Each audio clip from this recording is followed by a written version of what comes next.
Hello students, welcome to my YouTube channel. आज हम अपने इस वीडियो में हमारा जो टॉपिक है इंडस्ट्री क्लास 8 का टॉपिक नंबर 5 है, जियोग्राफी यूनिट का, उसको आगे बढ़ाएंगे। हमने अपने वीडियो के फर्स्ट पार्ट में इंडस्ट्रीज़ के बारे में जाना था, उसकी इकोनॉमिक प्रोग्रेस से कैसे रिलेटेड है उसके बारे में जाना था, और बेसिस जो थे क्लासिफिकेशन जाना था इंडस्ट्रीज़ का, उसके बेसिस जो है साइज़ के बेसिस को जाना था। और वीडियो के सेकंड पार्ट में हमने ऑनरशिप और जो फैक्टर्स हैं जो लोकेशन को अफेक्ट करते हैं किसी भी इंडस्ट्रीज़ के लिए, उनके बारे में जाना था। तो आज का जो वीडियो है हम उसमें अपनी जो हमारी आयरन एंड स्टील इंडस्ट्री है उसके बारे में जानेंगे कि किस तरह से वो वर्क करती है। तो बिना किसी देरी के हम अपना वीडियो आगे स्टार्ट करते हैं। बेसिकली जो मेजर इंडस्ट्रीज़ होती हैं वो तीन जो ज़्यादा उसकी क्लासिफाई किया गया है उसे, एक iron and steel industry, textile industry and information technology. तो आज के हम अपने इस वीडियो में आयरन एंड स्टील इंडस्ट्री के बारे में जानेंगे। आयरन एंड स्टील इंडस्ट्री जैसे कि आप अपने पिक्चर में भी देख सकते हैं कि क्या होती है, किस बारे में है। आयरन एंड स्टील इंडस्ट्री जो है बेसिकली अगर देखें तो की इंडस्ट्री उसको हम बोल सकते हैं, क्योंकि इसी की वजह से, आयरन एंड स्टील की वजह से ही बहुत सारी जो इंडस्ट्रीज़ हैं वो डिपेंड करती हैं। अब इसका प्रोसेस जान लेते हैं।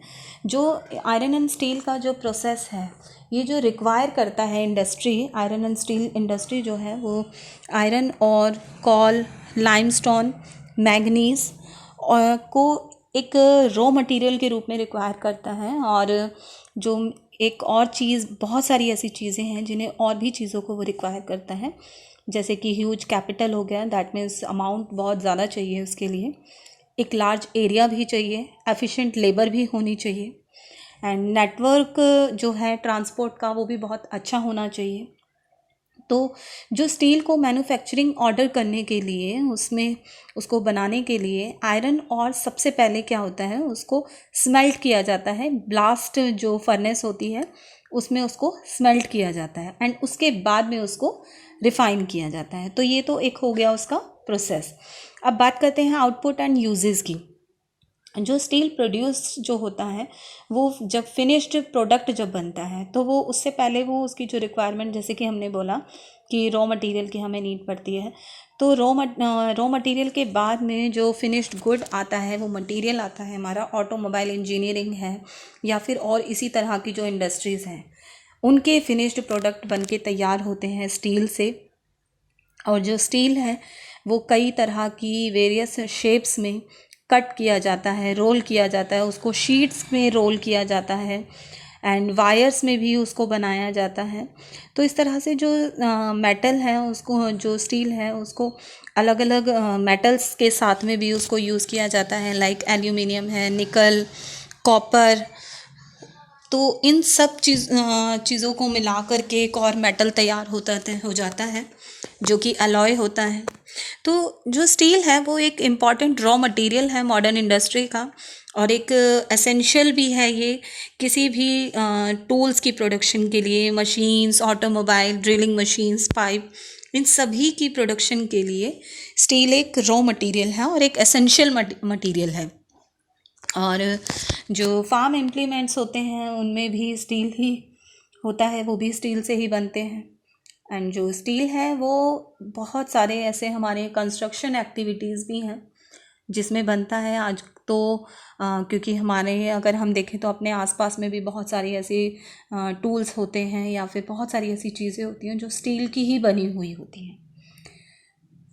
एंड लोकेशन जो है हमारे इंडिया में, ये मेटल की कुछ लोकेशन दिखाई दे रही हैं आपको अपनी स्क्रीन पर। अगर पहले देखें तो जो मोस्ट ऑफ द आयरन और स्टील इंडस्ट्रीज़ थी वो ज़्यादातर रॉ मटेरियल, पावर, वाटर, सब कुछ अबेंडेंट था। लेकिन बाद में धीरे धीरे जो लोकेशन थी इंडस्ट्री की वो शिफ्टेड हो गई, कोल फील्ड के साथ में, कैनाल्स, रेलवे, इन सब के साथ में वो शिफ्ट होती चली गई। और आफ्टर 1950 जो आयरन एंड स्टील इंडस्ट्री की जो लोकेशन है उसको फ्लैट प्लेन्स और नियर सी पोर्ट की तरफ उसको कन्फाइन कर दिया गया। एंड जो ये शिफ्ट था एक तरीके से ये इसलिए प्रिलिमिनरी था क्योंकि जो आयरन एंड स्टील प्लांट्स हैं वो एक ग्रोन हो चुके थे, बहुत ज़्यादा ग्रो हो चुके थे कि मेजर स्टील इंडस्ट्रीज़ में। एंड जो आयरन और है वो बहुत सारी अदर कंट्रीज़ में भी इंपोर्ट होता है, वहाँ से भी बहुत ज़्यादा इंपोर्ट किया जाता है, उसको लाया जाता है। और अगर हम अपने इंडिया की बात करें तो जैसे कि आप अपने मैप में देख भी रहे हैं, हमारे इंडिया के मैप में अपनी स्क्रीन पर, कि आयरन एंड स्टील इंडस्ट्रीज़ जो हैं वो ज़्यादातर छोटा नागपुर प्लेटू रीजन में ही, क्योंकि लोकेशनल एडवांटेज है वहाँ पे, जैसे कि proximity to the source of raw materials हैं, चीप लेबर, गुड नेटवर्क है वहाँ पे, रोड्स का, रेलवेज़ का, पोर्ट फैसिलिटीज़ है वहाँ पर, ह्यूज मार्केट है। तो ये कुछ फैक्टर्स आ जाते हैं जिनकी वजह से आयरन एंड स्टील कंपनी जो है छोटा नागपुर प्लेटू रीजन की तरफ है, क्योंकि लोकेशनल एडवांटेजेस हैं वहाँ पर। और जो हमारे आयरन एंड स्टील के जो इम्पोर्टेंट प्लांट्स हैं वो जमशेदपुर में, दुर्गापुर, भिलई, बोकारो, बर्नपुर, राउरकेला, वहाँ पर भी लोकेटेड हैं। और कुछ और 4 हमारे स्टील प्लांट्स हैं जो कि भद्रावती, विजयनगर जो कि कर्नाटका में है, विशाखापट्टनम आंध्र प्रदेश में, और सेलम जो कि तमिलनाडु में लोकेटेड हैं। तो ये आगे जान लेते हैं हम Tata iron and steel company के बारे में, जो कि जमशेदपुर में है। इसके बारे में पूरी डिटेल है हमारे पास में, देख लेते हैं हम। इंडिपेंडेंस से पहले की अगर बात करें तो आयरन एंड स्टील कंपनी जो हमारे इंडिया में थी वो सिर्फ और सिर्फ one and only Tata iron and steel company limited थी, जिसको टिस्को के नाम से भी जाना जाता है। जो टिस्को है उसको आज हम टाटा स्टील, जो कि उसको सेटअप किया गया था 1907 में साक्षी में, जिसको दोबारा नाम जो बाद में नाम उसका आया जमशेदपुर। और उसको कन्फ्लुएंस था वो जो कि सुबर्णरेखा और खरकई रिवर के पास का जो एरिया था वहाँ पर था। और जो कंपनी थी जमशेद जी टाटा ने इस्टेब्लिश की थी इसको। जो लोकेशन है आयरन एंड स्टील इंडस्ट्री की जमशेदपुर पर, ये इसकी बहुत सारी लोकेशनल एडवांटेजेस हैं। साक्षी जो कि 32 किलोमीटर दूर है कालीमती रेलवे स्टेशन से, जो कि ईस्ट सिंघभम डिस्ट्रिक्ट का है झारखंड में, जो झारखंड की ईस्ट सिंघभम डिस्ट्रिक्ट है। और जो भी सारा रॉ मटेरियल होता है, आयरन और कॉल, लाइमस्टोन, मैंगनीज़, ये सब कुछ आसपास ही मिल जाता है, दैट मीन्स क्लोज प्रॉक्सिमिटी में ही मिल जाता है। तो पोर्ट की भी नज़दीकी है वहाँ पर, कोलकाता का जो पोर्ट है वो भी नज़दीक है, बैंकिंग फैसिलिटीज़, ह्यूज मार्केट है आयरन के लिए, स्टील के लिए, जो कि बहुत सारे ऐसे फैक्टर्स होते हैं। तो ये इस तरीके से कुछ लोकेशन एडवांटेजेस भी मिल जाते हैं। और जो टिस्को है वो कॉल यूज़ करता है फ्रॉम दामोदर वैली से, जो टिस्को है वो दामोदर वैली से कॉल यूज़ करता है। और जो call field of Jharia and Raniganj, ये कुछ जगह हैं जहाँ से टिस्को कॉल यूज़ करता है अपने प्लांट्स के लिए। आयरन और है, लाइमस्टोन और मैंगनीज़, ये सब कुछ ओडिशा और छत्तीसगढ़ से ऑब्टेन करता है, प्राप्त करता है। एंड जो दामोदर नदी है और जो उसकी ट्रिब्यूटरीज हैं वो लाइक सुबर्णरेखा और खरकई, ये एक एबेंडेंट सफिशिएंट वाटर सप्लाई करते हैं, वाटर का प्रोवाइड करते हैं प्लांट के लिए। जमशेदपुर जो है इसके चारों ओर का जो एरिया है वो थिकली पॉपुलेटेड है, दैट मीन्स वहाँ पर जो पॉपुलेशन है वो बहुत अच्छी है, थिक है। और इसीलिए लेबर्स जो हैं वेस्ट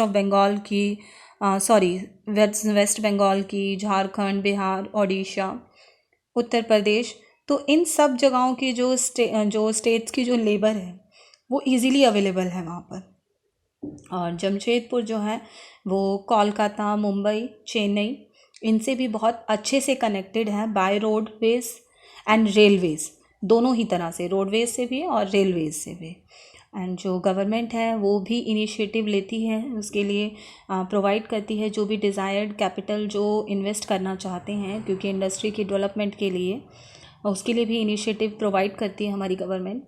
एंड जमशेदपुर में हमारे बहुत सारी ऐसी इंडस्ट्रीज़ हैं जो कि टिस्को के बाद में सेटअप हुई थी। और ये locomotive, agricultural equipments, chemicals, machinery and electrical industries हैं जो कि टिस्को के बाद में सेटअप हुई जमशेदपुर में। And iron and steel industry का जो डेवलपमेंट है वो एक फाउंडेशन को करता है, एक फाउंडेशन उसने रखी है, एक नींव रखी है जो कि लार्ज इंडस्ट्रियल डेवलपमेंट है हमारे इंडिया में। और इंडिया जो है आयरन एंड स्टील कंपनी को कंप्राइज करता है एक लार्ज इंटीग्रेटेड स्टील प्लांट्स और मिनी स्टील प्लांट्स में भी उसको इंटीग्रेट करता है। और जो पब्लिक सेक्टर्स हैं, ऑल पब्लिक सेक्टर, वो सभी मार्केट जो हैं, अंडरटेकिंग मार्केट हैं, उनका जो स्टील है वो सभी स्टील अथॉरिटी ऑफ इंडिया से लेते हैं वो। एंड जबकि जो टाटा स्टील मार्केट्स हैं वो इसका अपना खुद स्टील प्रोड्यूस करते हैं। आज जो टाटा स्टील है वो 5th लार्जेस्ट प्रोड्यूसर है आयरन एंड स्टील का पूरे वर्ल्ड में। तो ये एक हमारे लिए बहुत ही गर्व की बात भी आ जाती है, क्योंकि जो टाटा स्टील है वो 5th largest producer of iron and steel in the world. Yes, आगे नेक्स्ट आता है आपका पिट्सबर्ग। पिट्सबर्ग भी एक बहुत ही इम्पॉर्टेंट सेंटर है हमारा आयरन एंड स्टील इंडस्ट्री का, but it is in USA। जैसे हमारा जमशेदपुर है, ऐसे ही पिट्सबर्ग जो है वो USA का आयरन एंड स्टील इंडस्ट्री का सेंटर है। और ये साउथ वेस्ट पेंसिल्वानिया में के लोकेटेड है। और जो आयरन एंड स्टील इंडस्ट्री है पिट्सबर्ग में, यहाँ पर भी बहुत सारी लोकेशनल एडवांटेजेस हैं। जो रॉ मटेरियल है लाइक आयरन और वो मिनेसोटा जो कि करीब 1500 किलोमीटर दूर है पिट्सबर्ग से। और जो कॉल है वो भी लोकल एरिया से अवेलेबल है। ग्रेट लेक्स हैं जो कि वाटरवेज, रोडवेज प्रोवाइड करते हैं, एक चीपेस्ट ट्रांसपोर्ट को प्रोवाइड करते हैं, जो कि आयरन एंड स्टील इंडस्ट्रीज़ के लिए बहुत ही ज़रूरी है। और जो रिवर्स हैं वहाँ के लिए ओहियो, मोनोनगाहेला एंड एलेजेनी, ये भी large amount of water provide करते हैं आयरन एंड स्टील प्लांट्स के लिए। तो ये सारे कुछ लोकेशन एडवांटेजेस हैं। एंड यहाँ पर बहुत सारे यहाँ पर कुछ लार्ज स्टील मिल्स भी हैं पिट्सबर्ग में, जो कि वैली ऑफ द मोनगेला और एलेजेनी रिवर्स जो हैं उनके आसपास में हैं, और ओहियो रिवर के आसपास में हैं, जो कि रिवर्स में वैली में ही हैं। और जो डेवलपमेंट है लैंड और वाटर रूट्स का वो बहुत ही रिस्पॉन्सिबल माना जाता है ट्रांसपोर्टेशन के लिए, क्योंकि फिनिश्ड जो स्टील है मार्केट में पहुंचाने के लिए, तो जैसे कि हमने पहले ही बोला था कि transportation is very necessary, it is must. तो किसी भी मार्केट तक अगर हमें कोई भी मटेरियल अगर हमें पहुंचाना है, चाहे वो रॉ मटेरियल है या फिर फिनिश्ड गुड है, तो उसके लिए ट्रांसपोर्टेशन और रोडवेज़ हमारा ये कंप्लीट होना चाहिए, उसका एडवांटेज हमें मिलना चाहिए। तो यहाँ पर उनको लैंड और वाटर रूट्स दोनों ही अवेलेबल हैं ट्रांसपोर्टेशन फैसिलिटी में। और जो पिट्सबर्ग एरिया है यहाँ पर भी बहुत सारी ऐसी इंडस्ट्रीज़ हैं जो कि स्टील प्लांट्स के साथ साथ और भी इंडस्ट्रीज़ हैं यहाँ पर, और जो कि स्टील यूज़ करती हैं एज अ रॉ मटेरियल, और रेलवे इक्विपमेंट या फिर हैवी मशीनरी को प्रोड्यूस करने में वो स्टील को यूज़ करती हैं।